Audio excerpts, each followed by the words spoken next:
আপনাদের অনেক অনেক শুভেচ্ছা ও ভালোবাসা জানিয়ে শুরু করছি অনুষ্ঠান আহরণ।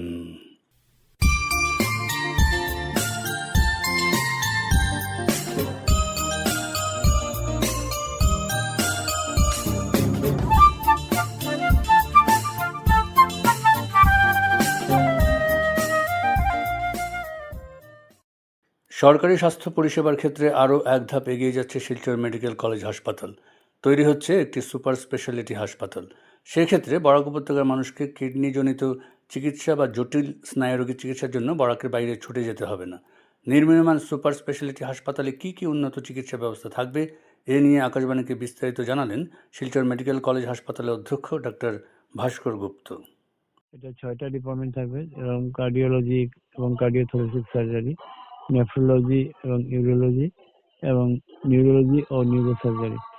এই 6টা বিশেষ বিভাগ চালু হয়ে গেলে বরাক ভ্যালির মানুষের আর এই সাধারণ ছোটখাটো ব্যাপারের জন্য যেগুলা 6টা ডিপার্টমেন্টের কথা বললাম, এগুলার প্রাথমিক চিকিৎসা বা আরো অ্যাডভান্স চিকিৎসার জন্য আর বাইরে যেতে লাগবে না। এটা শিলচর মেডিকেল কলেজে করা যাবে। এটা 230 বেডেড হসপিটাল হবে, যার ভিতরে 180টা জেনারেল বেড এন্ড বাকিটা আপনার ভিআইপি ক্যাবিন এবং সাধারণ ক্যাবিন থাকবে। তো এটা হয়ে গেলে বরাক ভ্যালির একটা দীর্ঘদিনের চাহিদা পূরণ হবে এবং সাথে সাথে মানুষেরও অনেক হেল্প হবে। মানে বিশেষ করে এটারে নিউরোলজি বিভাগটা থাকবে না, স্নায়ু রোগ হ্যাঁ, যেটা? নিউরোলজি, নিউরোসার্জারি, কার্ডিওলজি মানে হার্টের বিভাগ, মানে medicine as well as surgical department, যেরকম কার্ডিওলজি এবং কার্ডিওথোরাসিক সার্জারি, এবং কিডনির যেগুলো আছে, কিডনি, মূত্রনালী, মূত্রথলি, এগুলো ইউরোলজি এবং ট্রান্সপ্লান্টেশন হবে? নেফ্রোলজি। হ্যাঁ ট্রান্সপ্লান্টেশন হবে? হ্যাঁ, হয়ে যাওয়ার পরে সবগুলোই পসিবল হবে। আচ্ছা, আরেকটা বিষয় জানার যেটা, যে এখানে আমরা বরাক উপত্যকায় দেখতে পাচ্ছি অনেকেই মরণোত্তর দেহদান করছেন। তো সেইখানে মরণোত্তর অঙ্গদানও প্রক্রিয়া রয়েছে। কেউ কিডনি দান করছেন, বা কেউ যকৃৎ দান করছেন, বা কেউ চক্ষু দান করছেন। এইসবের ক্ষেত্রে শিলচর মেডিকেল কলেজের কতটুকু প্রস্তুত বা কি কি সুবিধা রয়েছে? এখন খালি আমাদের চক্ষু দানটাই আমরা নিতে পারছি, কারণ কর্নিয়া ট্রান্সপ্লান্ট শিলচর মেডিকেলে পসিবল এবং অনেকগুলা কেসে করা হয়েছে, কিন্তু বাকিগুলা আমাদের এইমাত্র এক্ষুনি করার মতো অবস্থায় আমরা নেই। যখন আমাদের এই হসপিটালটা হয়ে যাবে তখন আমরা অবশ্যই এগুলা সব মরণোত্তর দেহদান, তারপরে অঙ্গদান, একজনের অঙ্গ থেকে আরেকজনের অঙ্গে প্রতিস্থাপন করা, এগুলো আমরা অবশ্যই করতে পারবো। আচ্ছা আচ্ছা, আরেকটা বিষয় যেটা জানার আছে, বর্তমানে হৃদরোগ চিকিৎসার যে ব্যবস্থাগুলো এখানে উন্নীতকরণ করা হয়েছে, সেখানে এখন বর্তমানের যে পরিকাঠামো রয়েছে, সেটা কি সেই নতুন সুপার স্পেশালিটি হাসপাতালে সেটা কি মানে ট্রান্সফার হয়ে যাবে, সেখানে কি স্থানান্তরিত হয়ে যাবে না? ওটা নতুন করে বানানো হবে, নতুন করে। এখানের যেটা আছে সেটাও থাকবে। তো এখন কারণ এটা বানাতে তো প্রায় 3 বছর তো সময় লাগবে। এই 3 বছর কি হবে, আগে যে আমাদের ক্যাথল্যাব আছে ওইটা দিয়েই চলছে, প্লাস ওইখানে একটা নতুন ক্যাথল্যাব হবে, নতুন আছে। আচ্ছা, তো সুপার স্পেশালিটি হাসপাতালটা পুরোদমে চালু হতে হতে আরো মোটামুটি 2.5 থেকে 3 বছর লাগবে। আরো লাগবে। রূপম সাংস্কৃতিক সংস্থা আয়োজিত 9 দিনব্যাপী 45তম নরেশচন্দ্র পাল স্মৃতি সর্বভারতীয় বাংলা একাঙ্ক নাটক প্রতিযোগিতা শেষ হয়েছে শনিবার। প্রতিযোগিতা অনুষ্ঠিত হয় শিলচর বঙ্গভবনে। পরদিন অর্থাৎ রবিবার নাট্য আলোচনা এবং পুরস্কার বিতরণের মধ্য দিয়ে প্রতিযোগিতার সমাপ্তি ঘটে। এ ব্যাপারে একান্ত সাক্ষাৎকারে আয়োজক সংস্থার সাধারণ সম্পাদক নিখিল পাল জানালেন, রূপম আয়োজিত নরেশচন্দ্র পাল স্মৃতি সর্বভারতীয় বাংলা একাঙ্ক নাটক প্রতিযোগিতা এবছর আমাদের 45তম বর্ষ অনুষ্ঠান আজ আমাদের শেষ হলো। এবারের এই প্রতিযোগিতায় ভারতবর্ষের বিভিন্ন প্রান্তের মোট 38টি নাট্যদল অংশগ্রহণ করেছিল। এর মধ্যে 3টি নাট্যদল বিভিন্ন কারণে ওরা আসতে পারেনি, তাই মোট 35টি নাট্যদলের মধ্যে এই প্রতিযোগিতা হয়েছে। এই প্রতিযোগিতা এবছর বিচারকের আসন অলঙ্কৃত করেছিলেন সুভাষ দাস আগরতলা থেকে, অধ্যাপক বিশ্বতোষ চৌধুরী শিলচর এবং শ্রীমতী জয়শ্রী ভট্টাচার্য কলকাতা থেকে এসছেন। তো আমি এবছর যে আমরা দেখেছি যে সাড়া পড়েছে সমগ্র বরাক উপত্যকা এই প্রতিযোগিতা নিয়ে, প্রতিদিন দর্শক আসন কানায় কানায় পূর্ণ ছিল।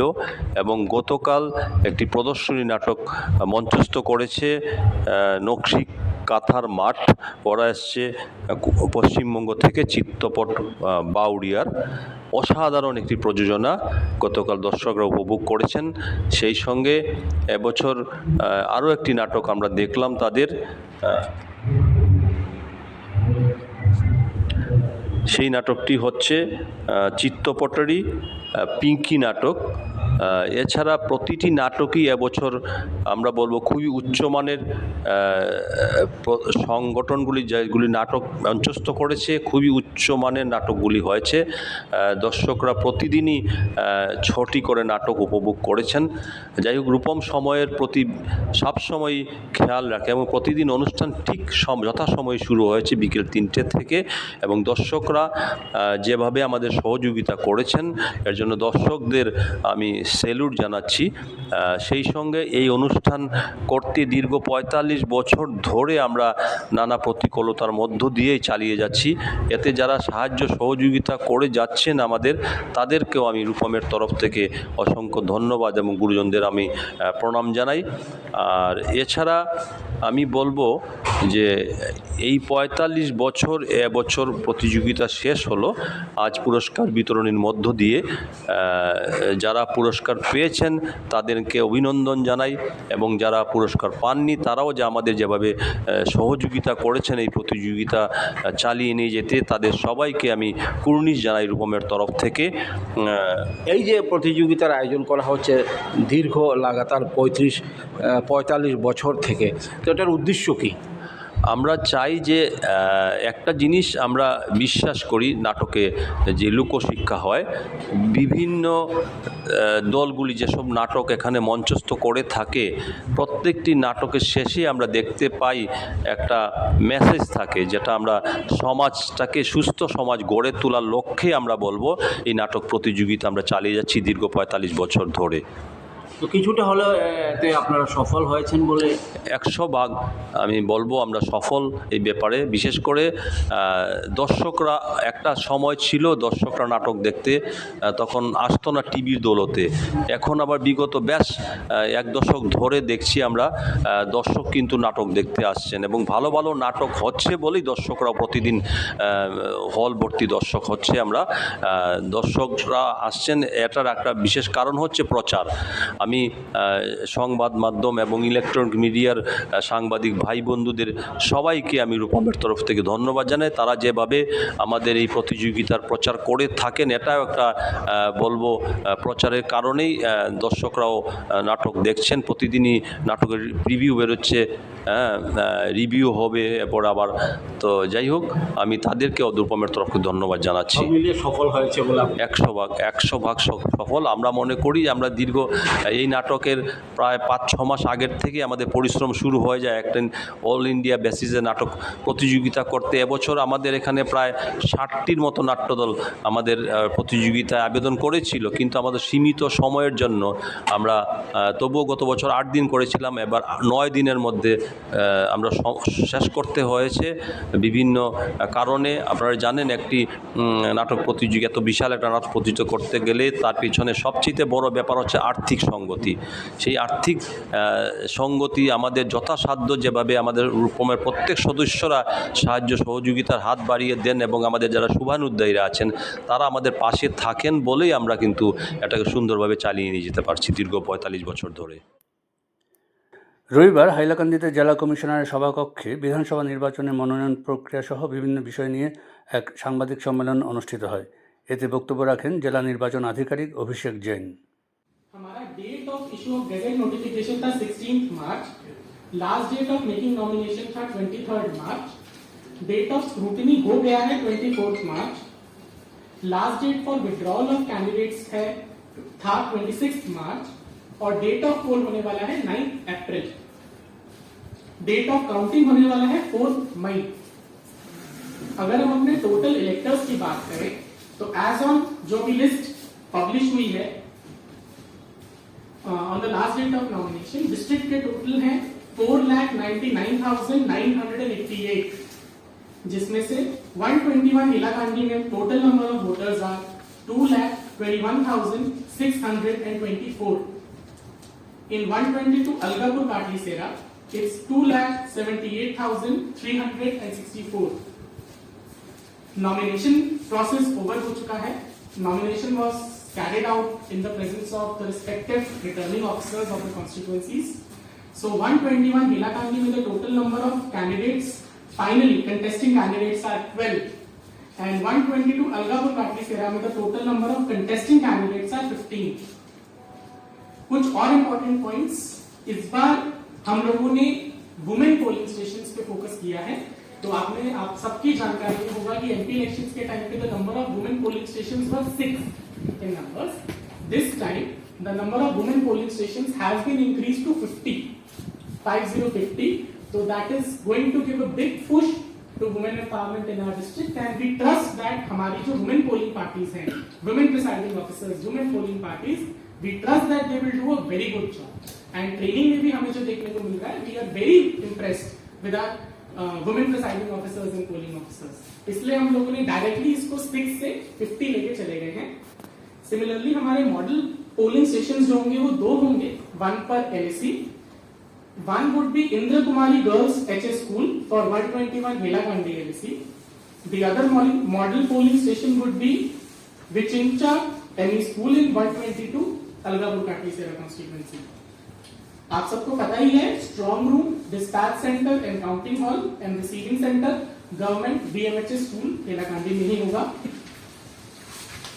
सेकेंड रैंडमाइजेशन ऑफ EVMs आज चल रहा है, मॉर्निंग में सेकेंड रैंडमाइजेशन EMS सॉफ्टवेयर होता है ECI का, that was done in the presence of honourable general observer as well as the representatives of political parties and the contesting candidates. Commissioning of EVM हमारा start हो जाएगा 31 मार्च 2026 से। ECIL के engineers आज हमारे डिस्ट्रिक्ट में पहुंच जाएंगे। मैं आपको थोड़ा मॉडल कोड ऑफ कंडक्ट और एक्सपेंडिचर मॉनिटरिंग के बारे में भी बताना चाहता हूं। Total cash which has been intercepted by FST SST is 11,52,200 till now. And based on the inquiry and documents, the district grievance committee will take the final decision on it, on the intercepted cash. As you can see, active surveillance is going on by police, by flying squads, by static surveillance teams. C-Vigil हमारी app open है, हम सारे citizen से बोलना चाहेंगे, सारे हैलाकंदी के वासी से बोलना चाहेंगे कि किसी भी तरीके का कोई भी कंप्लेंट है, आप लोग C-Vigil के अंदर जियो टैग फोटोग्राफ क्लिक करके हमें कंप्लेंट अपना रजिस्टर करा सकते हैं। We are bound to resolve it within 100 minutes as per the guidelines of election commission of India. Training के बारे में आप लोग जानते ही हैं कि ट्रेनिंग जो है वो सेकेंड राउंड ऑफ ट्रेनिंग अभी चल रहा है 28 मार्च टू 30 मार्च। हम लोगों ने इस बार, जैसा कि आप सबने भी कल जाके देखा होगा ट्रेनिंग हॉल्स में, ट्रेनिंग पे इस बार बहुत ज्यादा फोकस किया है। प्रिसाइडिंग ऑफिसर्स, पोलिंग ऑफिसर्स को प्रैक्टिकल हैंड्स ऑन ट्रेनिंग दी जा रही है। हर एक प्रिसाइडिंग ऑफिसर से मॉक पोल का सर्टिफिकेट लिया जा रहा है because they are performing EVM training hands on. So इस बार हम लोगों ने ट्रेनिंग पे बहुत ही ज्यादा गुरुत्व और बहुत ही ज्यादा ध्यान दिया है, क्योंकि हमारा ऐसा मानना है कि जितना अच्छा ट्रेनिंग होगा उतना अच्छा ही इलेक्शन प्रोसेस कंडक्ट होगा फ्री, फेयर, इम्पार्शियल वे में। Third round of training of polling officials will commence from 2 April to 5 April. Postal ballot में भी होम वोटिंग स्टार्ट होने वाला है। होम वोटिंग के लिए एलिजिबल होते हैं हमारे 85+ इयर्स के जो सिटीजन्स होते हैं एंड 40% बेंचमार्क डिसेबिलिटी से ज्यादा जो हमारे दिव्यांगजन होते हैं, उसका भी शेड्यूल हम लोग दे देंगे। इसके अलावा postal facilitation centre and postal voting centre का भी शेड्यूल बहुत जल्दी आप सबको दे दिया जाएगा। ROs will notify the schedule and हम सभी से यही आशा रखते हैं एंड हमें अपनी टीम को भी यही बोला है, ऑब्जर्वर सर्स ने भी सारे कंटेस्टिंग कैंडिडेट्स को यही बात बोली है कि we want a free, fair, impartial and neutral election. বিধানসভা নির্বাচনকে সামনে রেখে হাইলাকান্দি জেলা জুড়ে জোরদার করা হয়েছে ভোটার সচেতনতা অভিযান। গণতন্ত্রের এই গুরুত্বপূর্ণ পর্বে প্রতিটি নাগরিকের সক্রিয় অংশগ্রহণ নিশ্চিত করতে জেলা প্রশাসনের উদ্যোগে নেওয়া হয়েছে একাধিক কর্মসূচি। শনিবার দক্ষিণ হাইলাকান্দির মণিপুর ডেভেলপমেন্ট ব্লক অফিস প্রাঙ্গণে অনুষ্ঠিত হয় এক বিশেষ সচেতনতা কর্মসূচি। জেলা প্রশাসনের systematic voters education and electoral participation সেলের উদ্যোগে এবং রাষ্ট্রীয় গ্রামীণ জীবিকা মিশনের ব্যবস্থাপনায় আয়োজিত এই কর্মসূচিতে সচেতনতামূলক বক্তব্য রাখেন SVEEP এর প্রতিনিধি শঙ্কর চৌধুরী। হয়তো আপনারা নিশ্চয়ই অবগত আছেন যে আগামী 9 এপ্রিল বৃহস্পতিবার 2026 ইংরেজি আমাদের আসামের প্রতিটি জেলার সাথে হাইলাকান্দি জেলারও আমাদের 2টি বিধানসভা নির্বাচন চক্র রয়েছে, যেটা হলো আমাদের 121 হাইলাকান্দি বিধানসভা সমষ্টি, আর 122 হচ্ছে আলগাপুর কাটলিছড়া বিধানসভা সমষ্টি। তাই আজ আমরা আপনাদের সেটা বলবো যে আমরা প্রত্যেকেই ভারতবর্ষের নাগরিক এবং ভোটদান আমাদের একটা গণতান্ত্রিক অধিকার, এবং সেই গণতান্ত্রিক অধিকার আমরা সবাই মিলে সাব্যস্ত করব, এবং সেটা কবে করবো? 9 তারিখ 9 এপ্রিল আমাদের সকাল 7টা থেকে শুরু হবে নির্বাচন। এবং আপনাদের সবার কাছে আমাদের অনুরোধ, হাইলাকান্দি জেলা প্রশাসনের পক্ষ থেকে আমরা এখানে এসেছি, এবং বিশেষ করে SVEEP cell, systematic voter education and electoral participation, এই সেলের পক্ষ থেকে আপনাদেরকে আমরা অনুরোধ জানাচ্ছি যে একটি রাষ্ট্রকে সুন্দরভাবে নির্মাণ করতে হলে তার এই গণতান্ত্রিক প্রক্রিয়াকে আরো ত্বরান্বিত করতে হলে আমাদের সবাইকে ভোটদান এগিয়ে আসতে হবে। আপনার মধ্যে অনেকে এখানে প্রথমবারের মতো ভোটদান করছেন, যারা আপনার ইতিমধ্যে 18 বছর হয়েছে, আপনাদের নাম ভোটার তালিকায় অন্তর্ভুক্ত হয়েছে, আপনাদেরও এবার অনেক বড় দায়িত্ব। সবাই মিলে পরিবারের অন্যান্যদের সাথে, মা বাবাদের সাথে নিয়ে আপনারা প্রত্যেকে ভোট কেন্দ্রে যাবেন এবং নিজের ইচ্ছা স্বেচ্ছায় আপনারা ভোটদান করবেন, সেটাই আমাদের অনুরোধ। আমাদের কথা হচ্ছে কোনো ভোটদাতা যেন ভোটদান থেকে বিরত না থাকেন 9 এপ্রিল, এবং সেই প্রক্রিয়াকে সুন্দরভাবে করে জন্য আমরা জেলা প্রশাসনের পক্ষ থেকে আপনাদের এখানে এসেছি। আপনাদেরকে অনুরোধ জানাচ্ছি যে আমরা যেন সবাই আমাদের এই গণতান্ত্রিক অধিকার সাব্যস্ত করি ভোটদানের মাধ্যমে। এবং আপনাদের বাড়িতে হয়তো অনেকেই 80 বছরের উপরের অনেক ভোটদাতাও আছেন তো অনেকেরই আছেন। তো তার জন্য আগামী আমাদের 1 এপ্রিল থেকে 4 এপ্রিল পর্যন্ত বাড়ি বাড়ি গিয়েও আমাদের ভোট কর্মীরা বাড়ি বাড়ি গিয়েও ভোট সংগ্রহ করবেন, যারা বুথে আসতে পারবেন না তাদের জন্য। তাই সেক্ষেত্রে আমরা আপনাদের সহযোগিতা চাইছি। সবাই মিলে জেলা প্রশাসন, পুলিশ প্রশাসন সবাই আমরা এক সুন্দর ভোটদান পর্ব সম্পন্ন হোক সেই কামনা করছি, এবং সেই সুন্দরভাবে সম্পন্ন করতে হলে সবচেয়ে বেশি সহযোগিতা চাই ভোটদাতাদের, আপনাদের। এবং আপনাদের প্রত্যন্ত গ্রামে ভোটদান হবে, আপনারা যারা সুন্দরভাবে যেন কোনোদিন অসুবিধা না হয়, এবং যে কোনো ধরনের অসুবিধা আপনারা কোনোভাবেই কোনো প্রলোভনের শিকার হবেন না। এবং আমাদের কন্ট্রোল রুম রয়েছে জেলা শাসকের কার্যালয়ে, আপনারা কন্ট্রোল রুমে ফোন করতে পারেন, এবং পার্শ্ববর্তী যে আপনাদের থানা আছে সেই থানাতেও আপনারা কিন্তু কোনো ধরনের আপনাদের চোখে যদি কোনো ধরনের আপনারা লক্ষ্য করছেন কোনো অসুবিধা হচ্ছে সেটা। এবং আরেকটা জিনিস আমাদের অনুরোধ থাকবে, আমরা সবাই এখন সামাজিক মাধ্যম ব্যবহার করি, সোশ্যাল মিডিয়া যেন আমরা কোনো ধরনের কুরুচিকর মন্তব্য করব না, কোনো ধর্মীয় বিশ্বাসে যেন আঘাত লাগে না, বা সেই ধরনের যেন একটা বাতাবরণ যেন অন্য মানে সুন্দর থাকে, সেদিকে আমরা নজর রাখবো, যাতে করে এই নির্বাচন আমরা অন্যান্য উৎসবের মতো এটাকে আমরা একটা উৎসব মেনে নিয়ে, আমাদের গণতন্ত্রের উৎসবকে মেনে নিয়ে আমরা এই আমাদের আগামী 9 এপ্রিল সবাই ভোটদান করব। এবং তার জন্য জেলা প্রশাসন ভীষণভাবে তৎপর রয়েছে। এবং আপনারা নিশ্চয়ই অনেকেই জানেন যে এবছর প্রতিটি ভোট কেন্দ্রে আমাদের ওয়েবকাস্টিং হবে, অর্থাৎ এখানে ক্যামেরা লাগানো থাকবে, এবং আমরা সেটা জেলা সদরে বসে টিমগুলো পরিলক্ষিত করতে পারবে যে কোন সেন্টারে কি হচ্ছে না হচ্ছে। এবং আপনারা এখানে আপনাদের ভোটদানের জন্য আপনারা ভোটার আইডি সহ যেগুলো বিএলও আছেন আপনাদেরকে নথি সম্পর্কে বলেছেন, ইতিমধ্যে 11টি নথি রয়েছে, সেই নথি নিয়ে আমরা যাব। এবং ভোট কেন্দ্রে আমরা মোবাইল এবছর নিতে পারবো না, বাইরে আমরা মোবাইল জমা দিয়ে যেতে পারবো।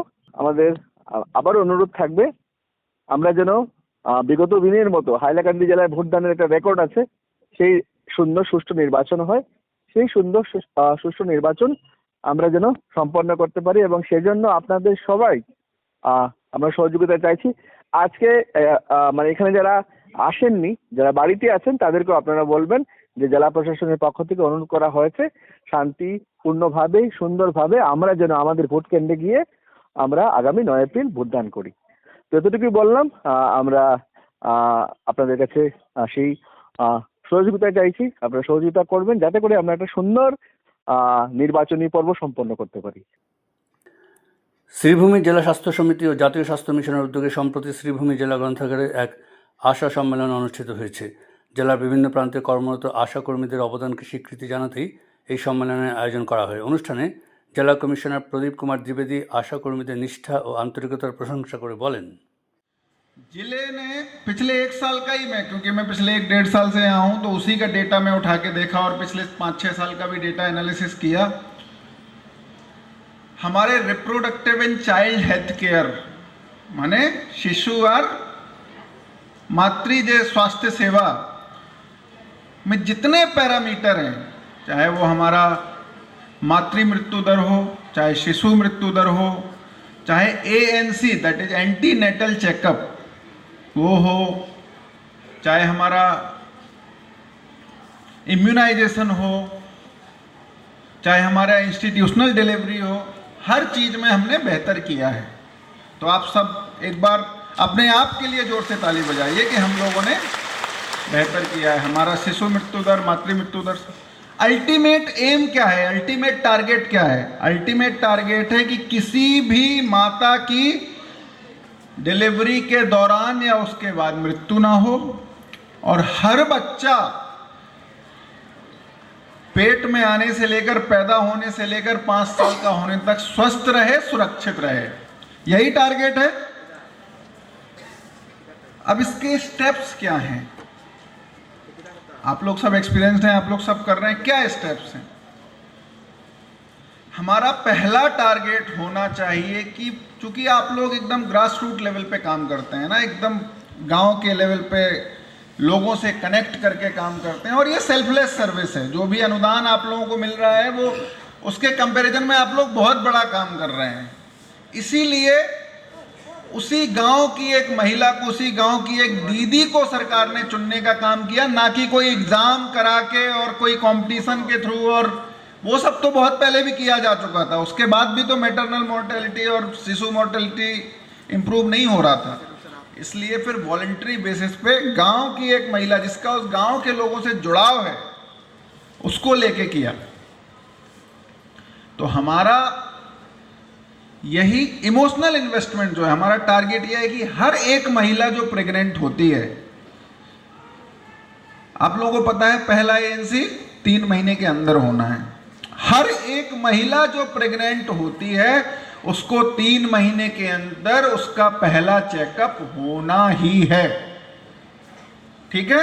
इसमें कोई कॉम्प्रोमाइज नहीं करना है, और आप लोगों को जो सहयोग चाहिए हेल्थ विभाग वो सहयोग करेगा। दूसरा, कितने ANC होते हैं टोटल? 4। हर महिला को 4 ANC चेकअप मिलना ही है। 4 ANC मिलेंगे तो उसके जितने टीके हैं, जितनी दवाइयां हैं, वो सब अपने आप मिल जाएगा। तीसरा, अगर किसी महिला की इस 9 महीने के दौरान तबीयत खराब होती है, हाई BP होता है, हाई शुगर होता है या किसी भी तरह का, तुरंत डॉक्टर को रिपोर्ट करना है। हमारे जो पास का जो प्राइमरी हेल्थ सेंटर होगा, सब हेल्थ सेंटर होगा, उसमें रिपोर्ट करना है। एक और आज मैं आप लोगों को काम दे रहा हूँ।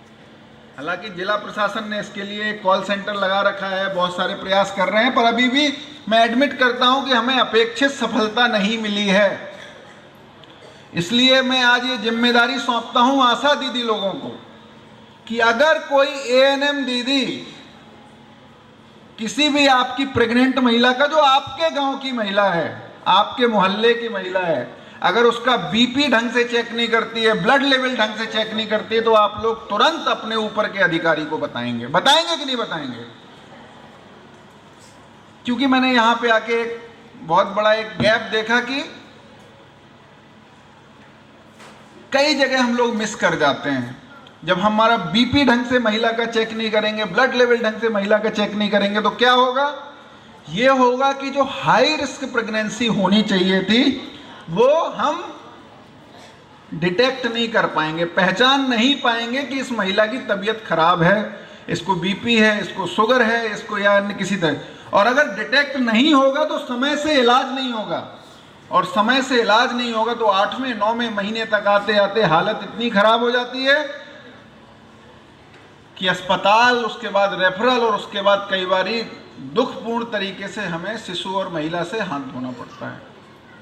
तो आप लोग आज मुझे वादा करेंगे कि आप लोग सिर्फ लाना आपका काम नहीं है, आपको इंश्योर करना है कि ANM दीदी है, डॉक्टर साहब हैं, वो अच्छे से BP शुगर सब जो भी है वो अच्छे से चेक कर रहे हैं कि नहीं कर रहे हैं। आप लोग करेंगे कि नहीं करेंगे? जोर से बोलिए थोड़ा।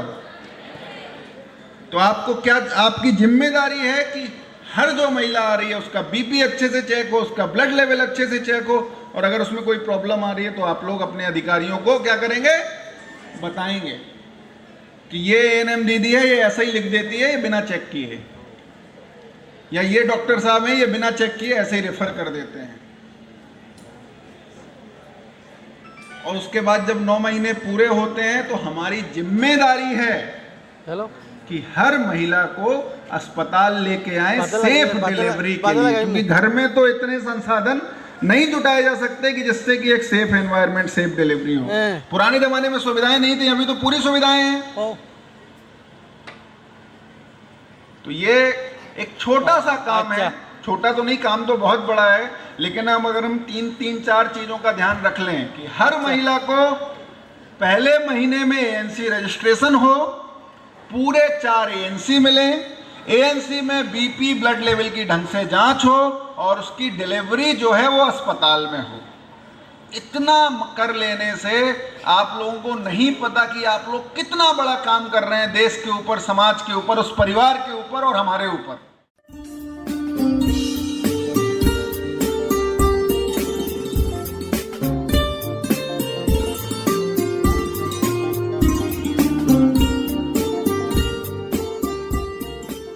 শ্রোতা বন্ধুরা, হরনা যেখানে শেষ করছি, আপনাদের সঙ্গে আবার কথা হবে আমাদের আগামী অনুষ্ঠানে। আপনারা ভালো থাকবেন এবং অবশ্যই সুস্থ থাকবেন।